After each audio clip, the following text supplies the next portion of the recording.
Well, it's always good to be in the house of God at seeing ang mga kapatid sa Panginoon. Extra special because some of our friends nakasama mula noon ay nakabisita dito mula sa Dubai.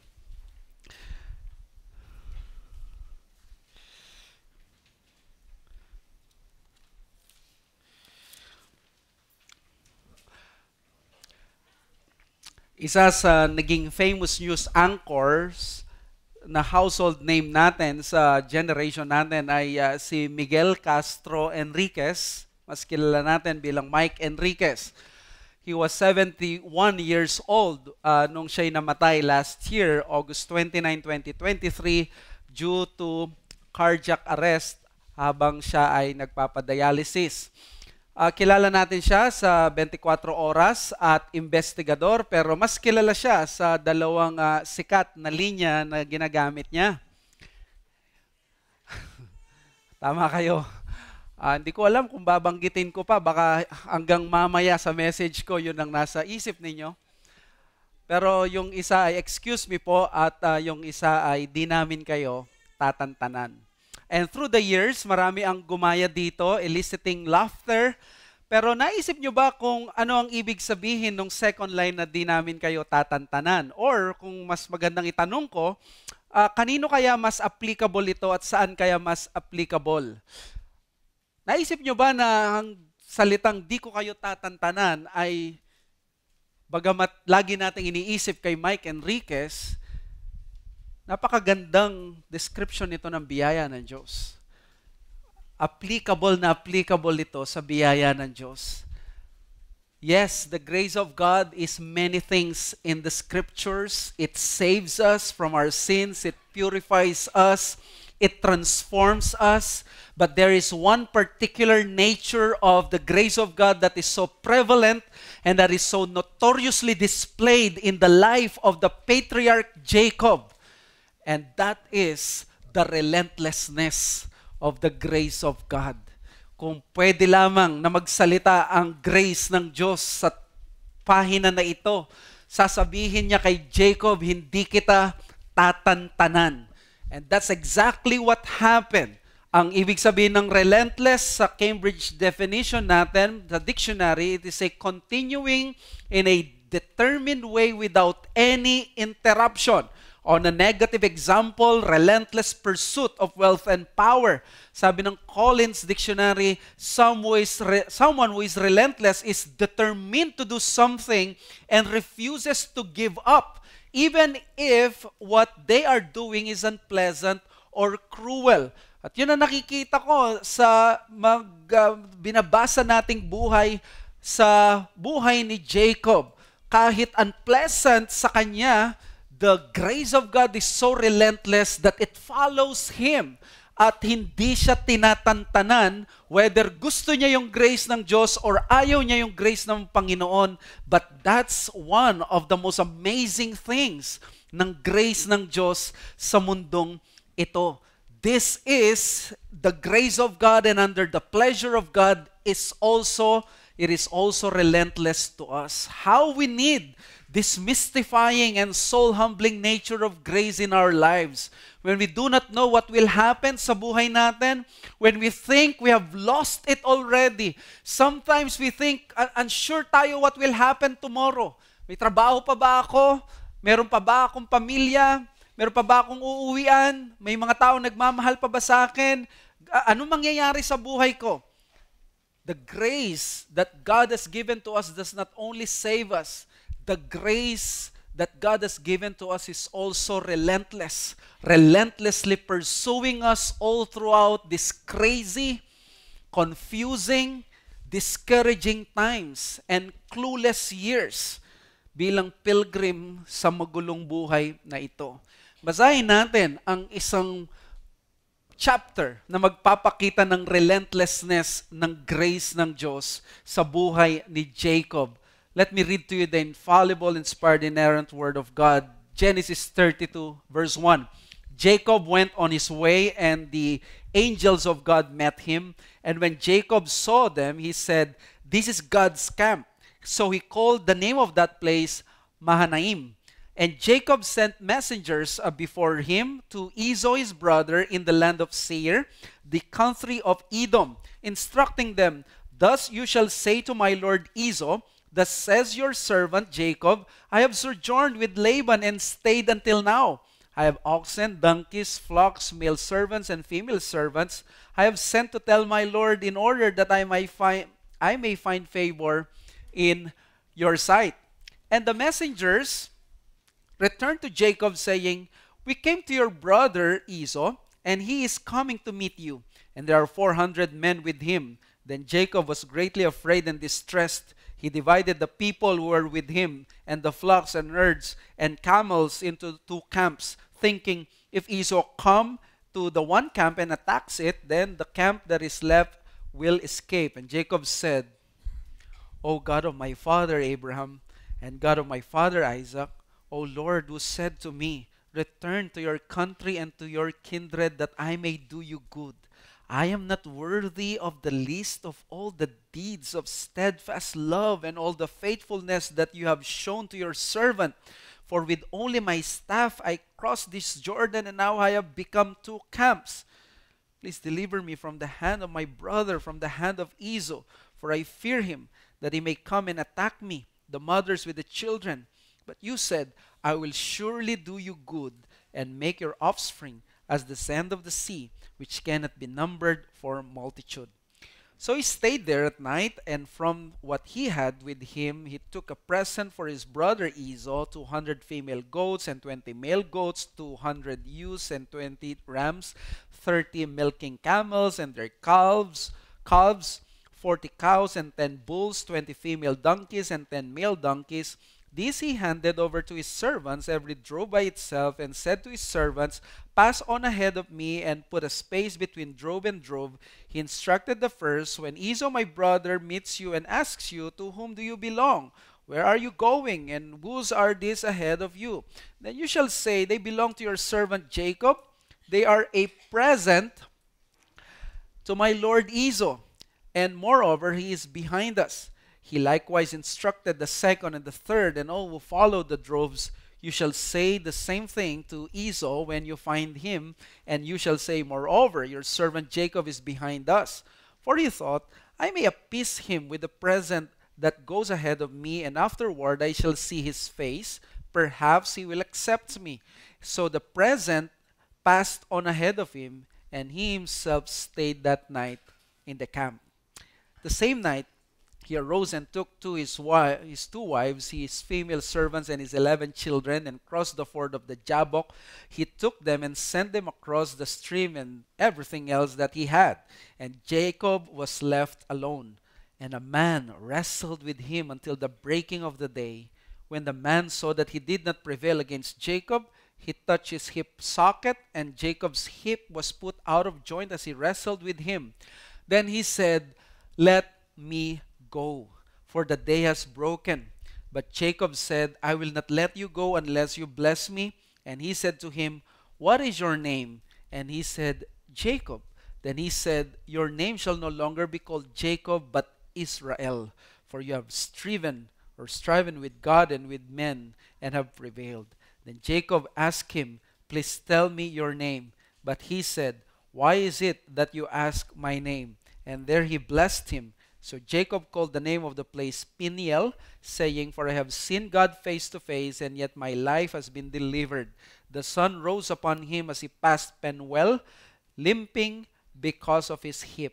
Therefore, to this day the people of Israel do not eat the sinew of the thigh that is on the hip socket, because he touched the socket of Jacob's hip on the sinew of the thigh. Salamat sa napaka-tamis na salita ng Panginoon. Well, si Jacob, kapapart pa lang niya ng ways with his father-in-law, And he is about to encounter si Esau. Sa unang tingin, ano kaya ang ibig sabihin nitong Genesis 32? Sa totoo lang, ako mismo nahihirapan dahil sa paggawa ko ng sermon ngayon, I have to consider 1 or 2 chapters unlike before na mga 10 verses lang at most ang kinukuha ko. That is why sa magiging sermon natin, we will have to wait for another Sunday to finish yung 4 points natin sa Genesis 32.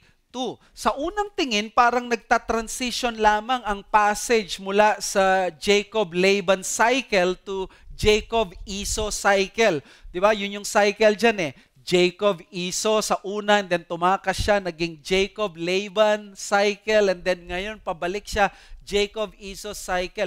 Parang nagta-transition lang. Gusto lang niyang ipakita, tapos na si Laban, o siya naman, si Esau. But if you will try to see this chapter in the overall intent of the author, mapapansin ninyo, may mas malalim at nais ipakita ang Holy Spirit sa pagsunod natin ng kwento sa encounter ni Jacob sa dalawang personalidad na ito na si Laban at si Esau. Who are these two characters in our biblical data? They are the two nemesis of Jacob. They were portrayed in the narrative as the thorns and the thistles and the scourge to Jacob's side. Sila yung pangunahing perwisyo at tagapagpahirap sa buhay ni Jacob. So, what did the author do? Well, sinimulan niya sa Genesis 31 ang positive side ni Jacob. Eh di ba, sa Genesis 25 pa lang, conscious na yung writer na hindi niya kakampihan si Jacob kahit siya ang pinapaboran ng Diyos. Hindi niya pinagtatakpan ang mali ni Jacob. Hindi siya nagsumasang-ayon sa ginagawa ni Jacob kahit napupunta ang pabor sa kanya. But suddenly, in Genesis 31, there has been change. Nagbago ang hihip ng hangin. Napansin na niya yung paglago ni Jacob because by Genesis 31, 20 years already has passed at mula nung nagsilbi siya sa kanyang magulang na father-in-law, si Laban. But Genesis 31 records the encouraging transformation and development of this man who lived up to his given name of deception and being a trickster. Hindi pala habang buhay magiging Jacob siya. Hindi habang buhay magiging deceiver, trickster, cheater siya. Hindi pala habang buhay ay immature ang isang anak ng Diyos. May panahon na siya ay bibisitahin ng relentless pursuing grace ng Diyos. Nakita natin to kay Jacob. At sa awa ng Panginoon, makikita natin ito sa bawat isa na sumusunod sa kalooban ng Panginoon. Nakita natin nung iniwan niya ang Canaan papunta sa Mesopotamia kay Laban at ngayon iiwan niya si Laban papunta sa Promised Land. So, bakit ginawa ito ni Jacob? Well, because of the direct command of Yahweh. Ayun yung sinabi natin last week, di ba? The saints' faith journey is not always bitter affliction but also ultimate deliverance from the Lord. Now, before reaching Canaan, the story of Jacob will give 2 chapters about Esau. Aware ba kayo doon? Chapters 31 and 32, binigyan muna ng space ng Genesis si Esau. And some of you might think, si Esau, ikukwento siya because si Esau ay siya'y haharang doon sa pupuntahan ni Jacob. Pupunta siya sa Canaan, doon sa Promised Land. So, Esau might be blocking the way. So, ngayon, ang kailangan gawin ni Jacob ay makipagkasundo. But alam nyo, sabi ni Derek Kidner, this is not the case according to the map. Alam nyo ba, ang way to Canaan ay napakalayo doon sa place ni Esau. Si Esau ay nasa bandang south doon sa Mount Seir. Yet, anong ginawa ni Jacob? Pwede siyang dumiretso sa Canaan, Promised Land, but here is the startling thing here. Si Jacob, hindi siya nag-proceed sa Canaan. Hindi siya nag-proceed doon sa Promised Land. Sabi sa verses 3 to 5, Jacob decided to inform Esau. Jacob sent messengers before him to Esau and his brother in the land of Seir, the country of Edom, instructing them, "You shall say to my lord Esau, I have sent to tell my lord that I may find favor in your sight." In other words, mga kapatid, pakinggan natin ito. The appearance of Esau right after Laban, it is not a geographical necessity. Hindi siya kailangan sa biyahe niya. This is what Arkent uses a heart necessity para kay Jacob. Bago niya kunin yung promise ng Panginoon, yung covenant na doon sa promised land, ang kailangan gawin pala ni Jacob, hindi itong geographical necessity, but a heart necessity na naglilinger sa kanyang heart for 20 years already. Kailangan pala, puntahan muna niya yung kapatid niya. And Kidner spoke so beautifully of this necessity on Jacob. Ang sabi ni Kidner, listen to this, spiritually, he could reach Bethel no other way. In other words, pwede niya ma-reach ang Bethel physically kahit di siya dadaan kay Esau. Pero sabi ni Kidner, spiritually, hindi niya marireach ang Bethel kung hindi siya dadaan kay Esau. Kung hindi niya isisettle ang unfinished business niya sa kanyang kapatid. Kung hindi dadaan doon sa issue ng pagsasaayos ng kanilang relasyon. Napakaganda nito. Sabi ni Kidner pa, the way to the heights now lead through a valley of humiliation which he made no attempt to skirt. In other words, ang daan niya para mapunta siya sa kaitaasan ng paglago ng espiritual ay ang pagbaba niya na hindi niya po pwedeng lampasan, i-ignore at hindi pansinin itong naglilinger na problema niya sa kanyang kapatid. Kung itatranslate ko to, si Jacob sa pagtanggap niya sa Kanaan bilang mana niya, bilang tagapagmana na siya, kailangan niya hindi lamang physically ready siya na nandun siya, kundi morally ready siya para i-carry out ang blessing. Kailangan niyang ma-obtain mismo ang pangako na ito, hindi lamang sa pamamagitan ng pagiging anak ni Abraham at anak ni Isaac, hindi lang sa pamamagitan ng blood and genetics. Kailangan niya ma-obtain ang Canaan by his own faith, sa sarili niyang paghawak sa pangako ng Diyos, sa sarili niyang pag-experience sa biyaya ng Diyos, sa sarili niyang paghingi ng kapatawaran sa kanyang kasalanan, sa kanyang kapatid, at sa ibang mga tao. Kailangan niyang maranasan yung naranasan ni Abraham nung inoffer niya si Isaac. Hindi po pwedeng dahil anak lang siya ni Abraham, ni Isaac, magiging tagapagmana siya. Kailangan magiging tagapagmana siya ng pangako ng mismo ang puso niya, ipinagkaloob niya sa Panginoon. This is something. 20 years of animosity, 20 years of bitterness, 20 years na inaalala niya ang kanyang kapatid. Well, pinangakuan siya ng Abrahamic promises, but we saw in that 20 years, sa halip na ang kanyang puso magalit sa kanyang kapatid, it went on being changed into a man of grace. There was repentance, there was obedience, because the merry man who was the reason why he had to leave Canaan 20 years ago, itong si Jacob gusto na niyang makipag-ayos ngayon, going to Canaan. Jacob is indeed a grown man now, ready to be an heir, not only in word but also in deed. He's willing to face the ghost of his past, which is his greatest fear in his life for the past 20 long years. Ilang beses kaya niyang napanaginipan ang kanyang kapatid na hindi sila nag-uusap, na hindi sila nagkakaayos. Takot na takot siya. Indeed, this is a man of grace na hindi niya kailangan pumunta sa Mount Seir, pero kailangan niyang ayusin ang relasyon niya sa kapatid niya.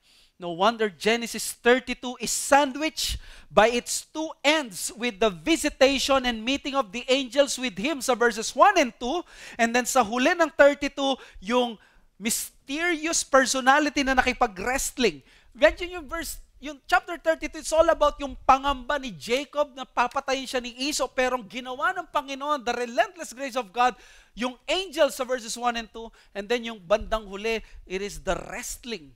Nakita nyo, nagpahinga siya, nagpatiwan siya, gulong-gulo siya So, ikaw ba naman sabihin na darating ang kapatid mo, 400 ang kasama niya? Alam nyo, number yon ng military contingency. Talagang nanginig siya sa takot. Nandun na yung kayamanan niya, pamilya niya, asawa niya, at mga anak. Mamamatay na siya. Anong gagawin niya? Kaya di ba nagpaiwan siya, nag-iisip siya nung gabi na yon. Until such time dumating yung personality na nakipag-wrestling sa kanya. Kata-kata no? May dalawang pagsaklolo, may dalawang mga divine beings, may dalawang lugar, Mahanaim and Penuel. Seeing the face of God. Pare-parehong pinakita at hinabol, relentless ang grace ng Diyos kay Jacob. In other words, di niya ito pinakawalan, pinanghawakan niya, nakipag-wrestling siya. Ito yung dakilang image ng pananampalataya. Parang sinasabi sa atin, gaano kahirap man itong ka-roller coaster ang buhay nitong si Jacob for the last 20 years. Anong ginawa ng grace ng Diyos? Sinundan siya ng sinundan ng presensya ng Diyos at wala nang ibang tamang gawin para kay Jacob kundi yakapin, wag bitawan yung relentless grace ng Panginoon. I think that is the message of this chapter. Na anuman ang ginawa nangyari sa buhay niya, marami man siyang failures, marami man siyang nagawang maling desisyon, ang ginawa niya at the end of the day, kumapit siya. Nag-hold on siya doon sa naka-wrestling niya at doon mula sa Jacob magiging Israel siya. Parang pinapakita sa atin, tagal-tagal kang hinahabol ng biyaya ng Diyos. Walang ibang path at best way kundi sumuko ka at yakapin mo rin ang relentless grace ng Panginoon. That's the message. Through the many ups and downs in this fallen life, holding on to God is still the best path to take. Through the many ups and downs in this fallen life. Hindi perfect ang buhay ni Jacob for the past 20 years. He had a lot of bad records. Pero dito sa Genesis 32, dito talaga magsusurrender na siya. Susuko na siya. Sasabihin na niya, Lord, di mo ako tinantanan. And the best path is di na rin kita tatantanan. I would hold on to your path. Napakaganda sanang sabihin ng pilgrim life ay isang malinis, uncomplicated na daan. Once na tayo'y nakakilala sa Diyos, it's all bed of roses, a walk in the park. It's all steady growth in the grace of God in this life. Pero alam natin, tayong mga Christians, especially tayong tumagal na sa pilgrimage natin, I've been a Christian for the past more than 20 years. It is never a walk on the park nor a piece of cake. Ang Christian life natin is more like the life of Jacob. There were a lot of bad decisions. There were more bad decisions. There were many regrets, and there were many more regrets. But like Jacob, sa kabila ng buhay na araw-araw na nagpo-fall short sa glory ng Diyos, hindi tumigil ang protection ng Diyos. Napansin nyo? Grace was so relentless. Hindi tayo tinantanan. Hindi nagkulang ang kabutihan ng Diyos sa iyo. Hindi siya nagtipid ng kanyang kahabagan sa iyo para makip ka sa kanyang covenant. Hindi niya tinipid unti-unti yung hangin na nilalanghap mo, kada kasalanan na magawa mo sa araw-araw. Paano kaya kung gano'n na mangyari, no? Siguro talagang lahat nagkukumahog na huminga tayong malalim at naghahabol tayo ng hininga. Relentless grace. Grace na hindi tayo tinantanan kahit gaano ka-crazy ang mundo na ito, kadaming fears. And of course, we may ask why. Why does God do such a thing? Diba, naiisip ng Diyos na pwede siyang abusuhin ng mga anak niya at ito nga ang ginagawa ng marami sa atin? Yes, but that is the very nature of grace. The very nature of grace is undeserved. It belongs to those who are not worthy. God gives them to the unworthy. That is the nature of grace. Hindi ito deserved. Ang undeserved favor ay talagang binibigay sa hindi karapat-dapat. So anong sagot? Bakit ginagawa pa rin ito ng Diyos? So that we will continue in the path that God has set before us, never giving up, but holding on to it, grasping it, striving with it, struggling with it, wrestling with it, embracing it. Never let go. Never let go. So what are the indications ng relentlessness ng grace ng Diyos that proved to be fruitful kay Jacob? There are 4 godly paths na makikita mo bunga ito ng relentless grace. And if you have these 4, it shows that the relentless grace ng Diyos nandyan yan. Number 1, mending broken relationships of the past. Number 2, humbling before God in the present. Number 3, pleading the blessings of God for the future. And number 4 sa inyo is to holding on to God forever. Punta tayo sa first. Sa verses 3 to 8, 13 to 21, mending broken relationships of the past. The chapter opens again in an encouraging tone with a Bethel-like experience. Sabi ng Bible, the angels of God met him. Di ba, ganito yung nakita natin sa Bethel. In Genesis 28, bago pumasok sa Mesopotamia si Jacob, nag-appear ang Diyos sa kanya in a dream with that angel-freighted ladder that reached up to heaven. Nandun ang Diyos sa tuktok, tapos napakataas nung hagdanan, balikmanawag yung mga anghel, and God appeared to him there. At binigay niya doon yung Abrahamic promises for the first time. At ang ibig sabihin nito, ito yung nag-fuel for the next 20 years sa kanya, sa mapang-abusong sila Laban. Ito yung nag-sustain sa kanya, nagprotekta sa kanya, at hindi niya pwedeng makalimutan ng kanyang kapatid na siyang naging rason bakit siya tumakas. Nang gagalaiti ito sa galit dahil ang lahat ng tinatamasa niyang pagpapala at pabor ngayon, ay alam niya, in a sense, dapat napunta to kay Esau. You imagine ang binigay niya kay Esau, 550 animals. 550 animals. Sa isang kambing lang, pwede na maghiwalay, magkaibigan, di ba? Mag-away. Ito, 550. This is a gift fit for the monarch, for the king. Alam niya, itong blessing na ito, dapat kay Esau to, siya'y nakikinabang, at least sa kanyang mind, ganon. And Esau was Jacob's worst nightmare. Bagamat matipid ang text about the angels sa verses 1 and 2, sinabi lang probably para i-keep yung sacred nature, it was highly significant na si Jacob, pinangalanan niya itong Mahanaim, 2 camps, which means God's camp and Jacob's camp. Pinapakita na kahit saan pumunta ang camp ni Jacob, may susunod na camp ang Diyos. Sinusundan siya kung paano sa Exodus nandoon yung people of God, nandoon yung presensya ng Diyos. This is God's virtual confirmation sa kanyang buhay, a deeper reality na susubaybayan siya palagi ng Diyos, kasama niya ang mga anghel. Therefore, ang mga scholars, they believe that this divine encounter na nagpakita yung mga angels sa verses 1 and 2, helped Jacob to face his worst nightmare and faced it bilang covenant heir.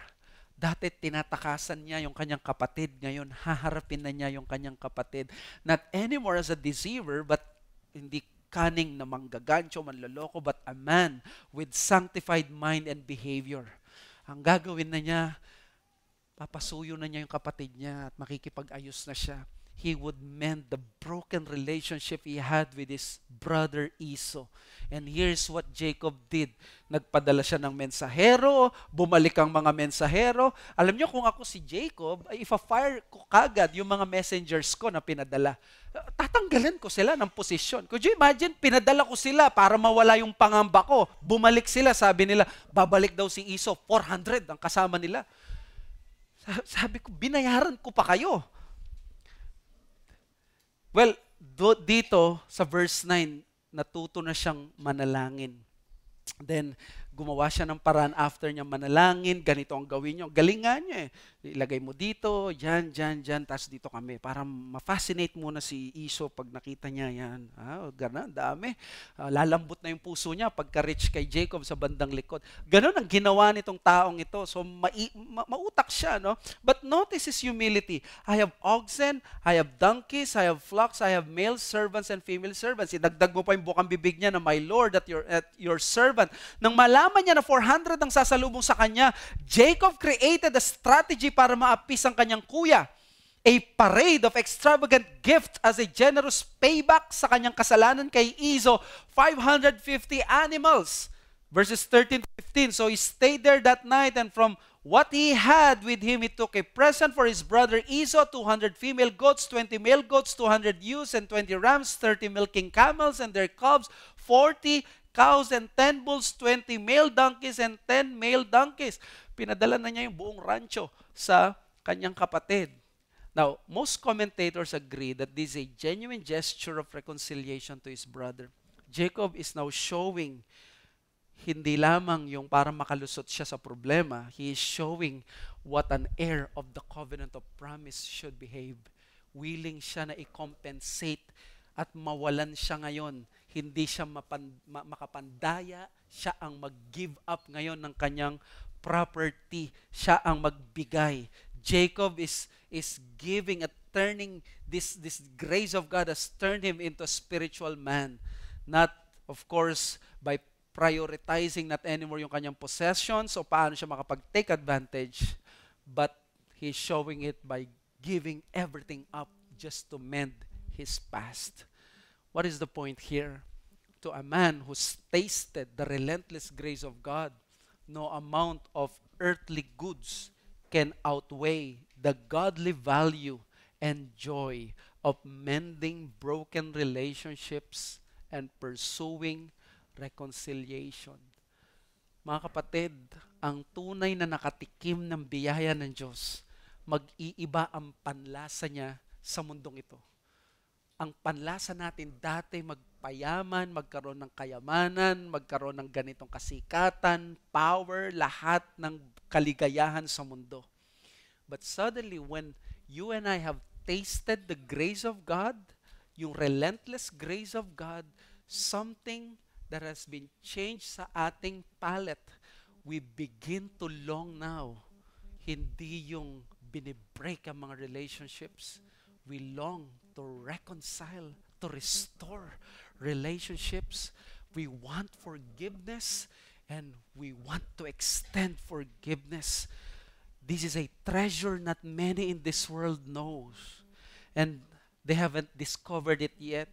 May mga unbelievers, madidiscover nila ito, but mostly kapag malapit na lang silang mamatay.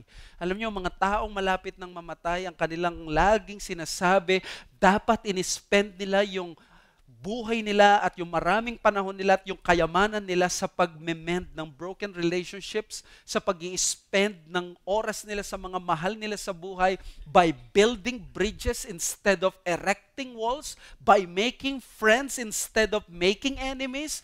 They would soon realize na merong unexplainable joy na tutulong sa kanila na maharap ang natatapos nilang buhay. May unexplainable joy in forgiving those who have hurt them and seeking the forgiveness whom they have hurt.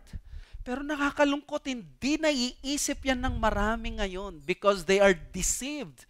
They are deceived. Ang gusto nila, isolation, shutting others, ignoring others, minding your own business ang buhay ngayon. They do not want yung ganon, mga toxic sa buhay, umalis ka. Hindi mo yan papansinin. Bahala ka sa buhay mo. This is the mentality ng maraming mga tao. But you see, dito papasok ang kakaibang flavor sa Christianity because the relentless grace of God, it explains to us why this is not so. The grace of God opens our eyes. Ang grace ng Diyos, pinapakita niya sa atin na may mas masarap dito sa mundong ito kaysa mamuhay mag-isa, malungkot at walang nagmamahal. Ang grace ng Diyos, pinapakita niya na napakasarap na mamuhay tayo seeking forgiveness and extending forgiveness to other people, having many people as many na kaya natin sa buhay natin. Inaalis ng grace na ito ang pagkabulag. Ang totoong man of grace is the man who is forgiven by God. Ang totoong man of the covenant should and must seek the mending of the broken relationships ng kanyang nakaraan, italize, if providence permits him. If providence permits Him. Kung nandyan ang providensya ng Diyos sa'yo, na ikaw ay ma-reconcile, ma-mend yung broken relationship, kung ikaw ay man of grace, a man who has tasted the grace of God, this is an important part ng iyong covenant life. This is the mark of the new community. Sabi ng Romans 12, after explaining the doctrines of salvation, at sinabi niya, ito na yung bagong community that we serve ourselves as living sacrifice. At pagdating sa verse 18, if possible, so far as it depends on you, live peaceably with all men. Huwag ka daw gagante. Huwag ka daw gagante sa kaaway mo. Sasabihin ng iba, paano yun? Paano kung sino maggiganti para sa akin? Sabi niya, the Lord is the one who will take vengeance for you. Paano yun kung matagal pa? Huwag ka maghintay sa chapter 13. God has given the sword to the state para magtanggol para sa iyo. But as far as your concern sa sarili mo, you ought to seek reconciliation. You do not engage in personal vengeance because there is a sword of the state that God gave, and God has given yung providence niya na siya ang bahala. Our lot in this world is to seek peace and reconciliation sa mga nasaktan natin, at kung may atraso tayo, this is one of the most beautiful demonstration of the grace of God in the life of Jacob, and it will continue to be one of our most cherished, most beautiful marks ng Spirit ng Diyos at ng relentless grace ng Diyos na ang hinahanap natin ay mas marami tayong sorry na masabi balang araw, mas seek ng apology and forgiveness, at marami tayong mapatawad na mga tao sa buhay natin. Gusto ko sabihin sa inyo, si Jacob, bago siya pupasok sa promised land, asikasuhin niya muna ito. Ang forgiveness, ang reconciliation. Ito yung pagtuunan mo munang pansin sa pilgrim life mo. Our desire is not to have more possessions and wealth, but to have more friends back and loved ones back into our arms once again. You've been forgiven. Therefore, you can make amends. Pinatawad ka. Kaya mo magpatawad. At kung pinatawad ka, gugustuhin mo rin na pinatawad ka ng Diyos, patatawarin ka ng tao. But you see, this is not easy. I understand the struggle. I understand the difficulty. We do not want this because mahirap itong gawin. Lalo na matagal naman na. Hindi na lang natin hayaan. We can argue na may kanya-kanya na kayong buhay. Hindi na kayo nagkikita. Hindi naman kayo nagkakasalubong. Okay na yung mag-friends kayo. At least di nyo binablock ang isa't isa. Well, this is my comment. This is our excuses rather than explanations. Jacob did not have to do this either. Di niya kailangan magpasend sa Mount Seir. Di naman niya dadaanan yon. But alam niya ang kanyang testimony ng covenant sa Canaan ay maaapektuhan. Alam niyo ba na may mga descendants si Esau na maliligtas sa covenant na ito? At kung hindi may papakita ni Jacob na siya mismo handang makipag-reconcile, ano kaya magiging testimony ng Abrahamic covenant na mismo yung patriarch hindi nag-seek ng reconciliation doon sa nagawa niya ng kasalanan? Lahat, kahit ni Esau, makakasama siya or papasok siya sa covenant, paano sila maniniwalang anointed covenant person siya na hindi siya marunong magkasundo? Remember, grace is out of this world. One of its powers is its ability to mend what was broken. One of the powers of the grace of God is its ability to mend what is broken. Out of this world. Sasabihin nila, pag na-break na yung pinggan, di mo na mailala yung windshield, yung glass, di mo na mailala. Yes, that is true on earth. But we are under a different currency because we are under the new creation of Christ. We can confess that we are having a hard time mending broken relationship because of our pain, because of our fear, because of our pride. Masakit pa din. Gusto mong pagdusahan pa din ng tao yung sin niya o either ayaw mo rin na magpakumbaba. And therefore, you are both depriving yourself doon sa napakagandang biyaya ng Diyos. Well, gusto ko kayong hamunin. Why don't we allow others to taste the relentless grace you have experienced by actively seeking to mend broken relationships, especially those that linger in your conscience? Now, i-clarify ko lang to. These are not the sinful relationships that you were commanded by God to break away from, unbelieving relationships. These are the relationships na alam mo, andyan pa sa puso mo. Alam mo, nandyan sa isip mo, nandyan sa conscience mo. Mabigat dala-dala mo. Lumalabas sa bibig mo minsan. Lumalabas sa mga post mo minsan, lumalabas sa buhay mo. Ikaw lang at ang Diyos ang nakakaalam, pero alam mong may kailangan kang lapitan siguro na tao. May kailangan kang lapitan na kapatid. Hingan mo ng tawad. Mag-seek ka na mamuhay from now on peaceably sa Kanya.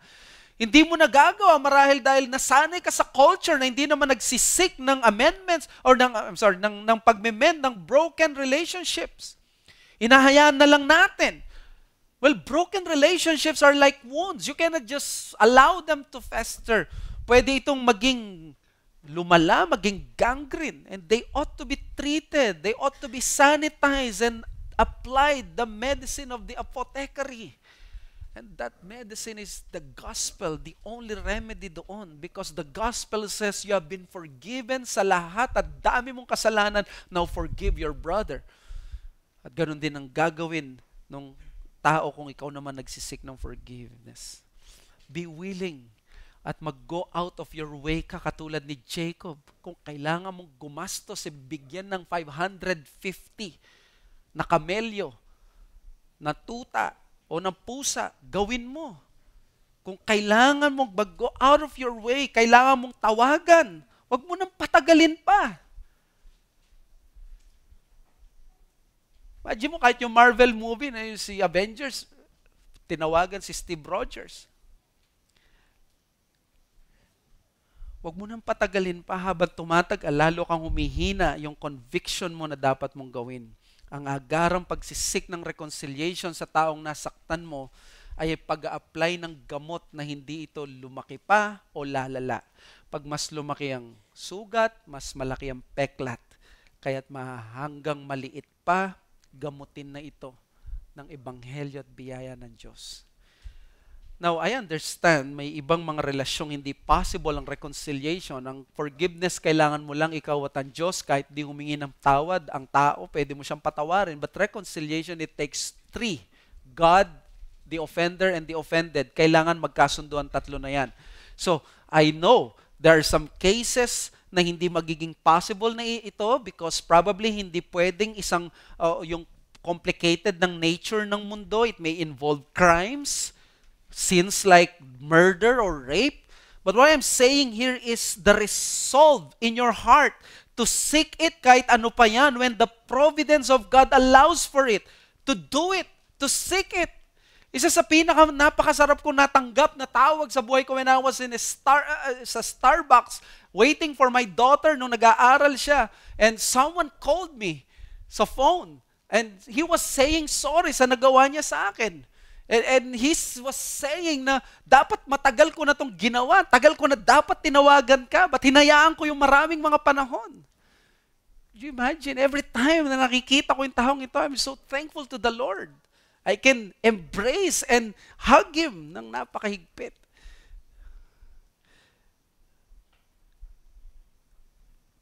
So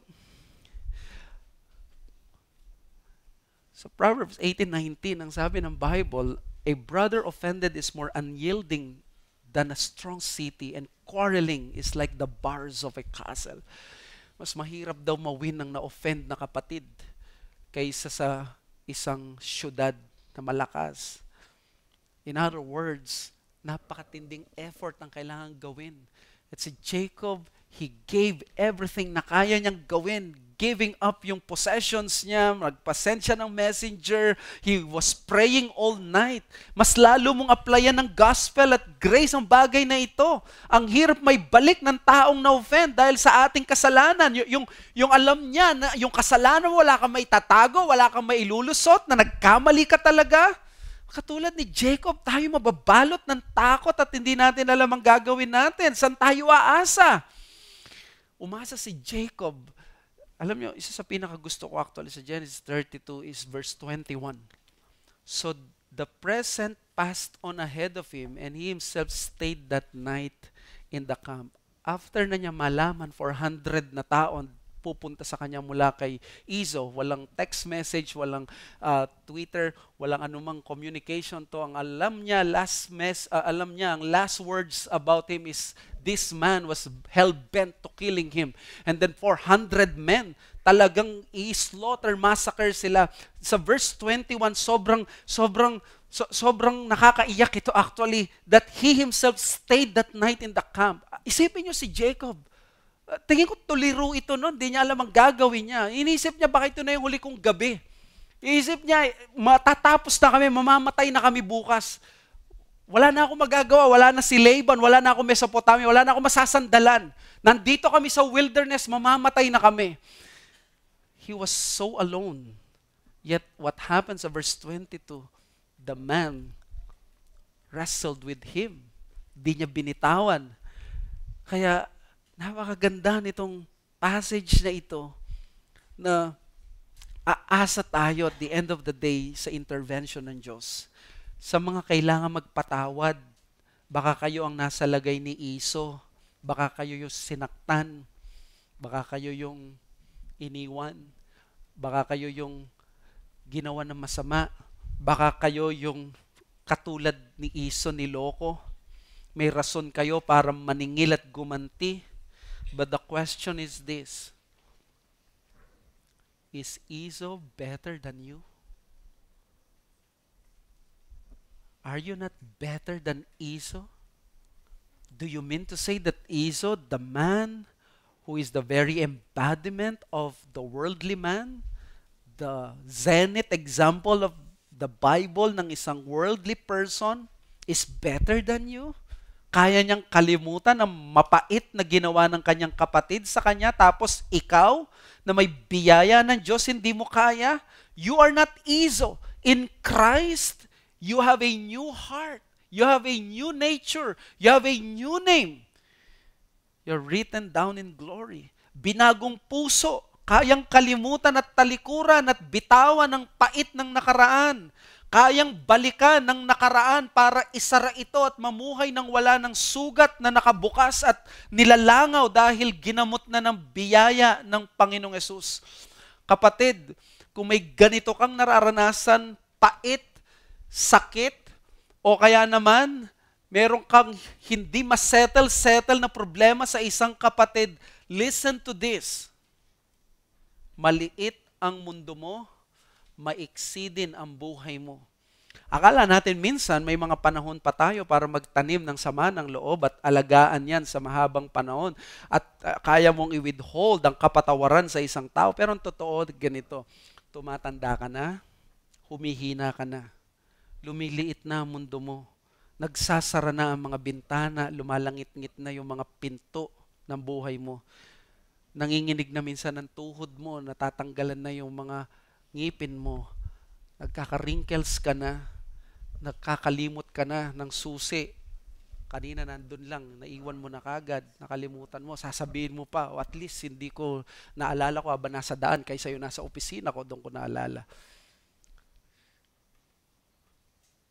Tumatanda na tayo, nagsasara na ang mga bagay na ito. Di ka pwedeng mamuhay for the next 5 to 10 or 20 years katulad ni Jacob na dala-dala mo yung pait ng nakaraan. Puntahan mo na yung dapat mong puntahan. Kausapin mo na yung dapat mong kausapin. Piliin mo yung relentless grace ng Diyos. Daan ka sa flower shop, bili ka ng bulaklak, bigyan mo ng bulaklak yung tao.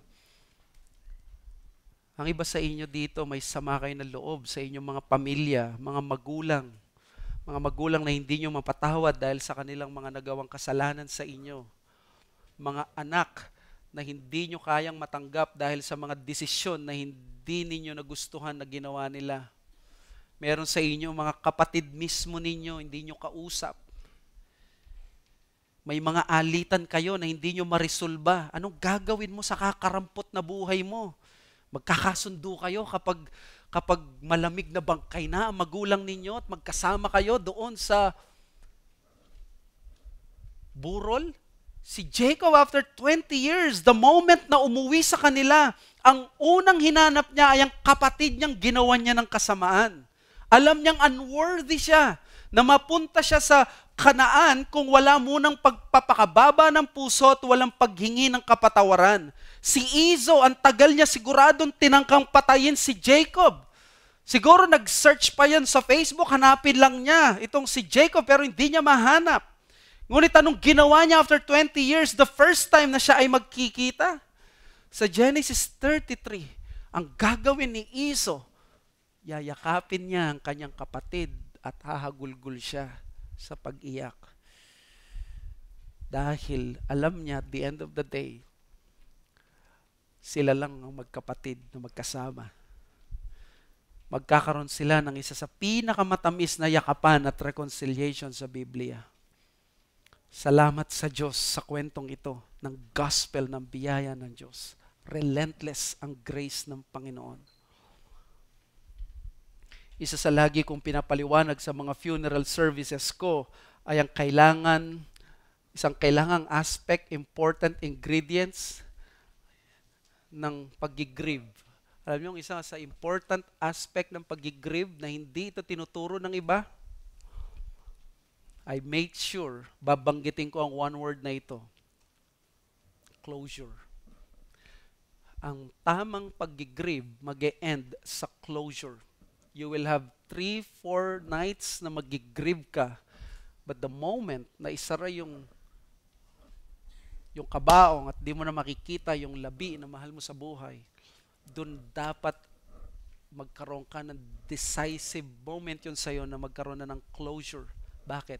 Di mo na makikita kailanman yun. Di mo na huhukahin yun. Hindi na siya babalik. Yung tao, mahal mo sa buhay, tatay mo yun, nanay mo, asawa mo yun, hindi na siya babalik. Kailangan mong tanggapin na may buhay ka na ngayon, na mamumuhay ka kasama ng iba. Hindi siya magiging angel who will watch you from a distance o kerubin na lagi ka sasamahan. Sa totoo lang, pag nakita mo, tatakbo ka din. In the same way sa buhay natin, may closure dapat. Hindi na dapat bumalik. Hindi yung tao, yung relasyon, kundi yung mga bagay na hindi dapat isama at naiwan na sa hukay. Pwedeng makalimutan ito at pwedeng makaahon sa bitterness just because the grace of God is relentless. Ito yung dapat na panindigan natin. Mahirap, di ba? Of course. Masakit, di ba? Yes. That is why gospel ang sagot dito. Ang kailangan mo para makaya mong magmakaawa at mag-seek ng amends sa taong nasaktan mo. Imagine mo, ikaw, naging okay kayo ng Diyos at dami mong atraso pero ayaw mo iparanas doon sa tao o kaya naman hindi mo ito isisik sa isang tao, bumalik ka sa gospel. Meron akong susi dito para makaya mo to. Meron akong kilala na nakasalamuhan niya mismo yung mga taong gustong pumatay sa kanya. In fact, pinatay siya. Pero bago siya pinatay, nanalangin muna siya at sabi niya, Father, forgive them, for they know not what they do. Imagine nyo to. Ito yung pag-asa natin, hindi yung religion natin, hindi ko ano. This is our hope. This is our Savior. Ang Panginoong Hesus, ang biyaya niya. He is the greater Jacob. He is better than Esau. Pinatay siya, wala siyang kasalanan. Yet, nagpatawad siya. Hindi pa humingi ng kapatawaran ng mga tao sa kanya, humingi na siya ng pagpapatawad mula sa Diyos para sa mga taong ito. What strength, what grace is that? Si Kristo ang ating pag-asa.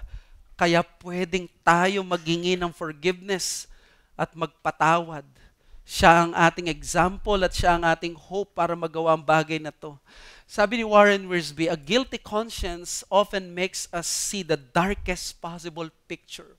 Nung aatake ng 400 people, itong taong ito, si Esau, ano naisip ni Jacob? Patay na ako, katapusan. Pinaghinalaan niya. Negatibo ang tingin niya. Why? Guilty siya eh. A guilty conscience. Gusto mo ba mamuhay na gano'n lagi? Na kapag may gagawin na kilos yung tao na alam mong galit sa'yo or may kailangan kang hingin ng kapatawaran, lahat ng kilos niya interpret mo to the best negative light, darkest possible picture. Bakit niya kaya ginawa yun? Dahil gusto niya siguro akong saktan. Dahil guilty conscience. Pakawalan mo to. Mag-isip ka ng tao ngayon na kailangan mo lapitan, tawagan, mag-reconnect, humingi ng kapatawaran, seek yung reconciliation, allow the relentless grace of God na experience.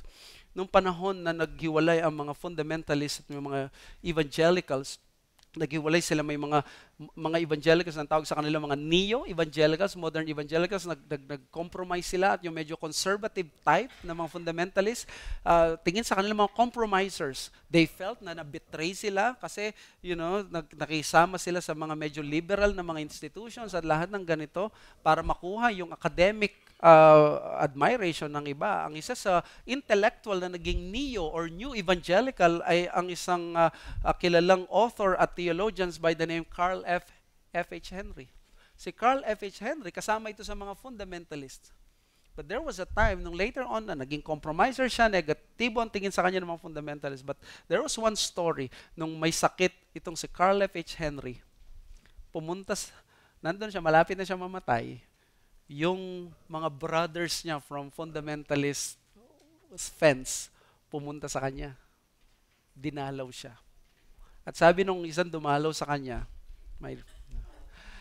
itong kinumusta, at inisip niya itong si Carl F.H. Henry, na ang tingin sa kanya compromiser. Ang sabi niya, no, he's not a compromiser. He's a brother. Nung time na yon, tiningnan siya, not anymore a compromiser, but a brother. May we have that relentless grace ng Panginoon sa buhay natin, mga kapatid.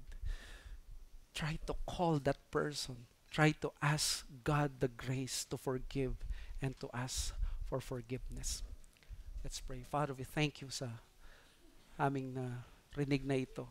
The relentless grace of God in the life of Jacob is pushing us to live lives of reconciliation, to seek forgiveness, and to ask for forgiveness.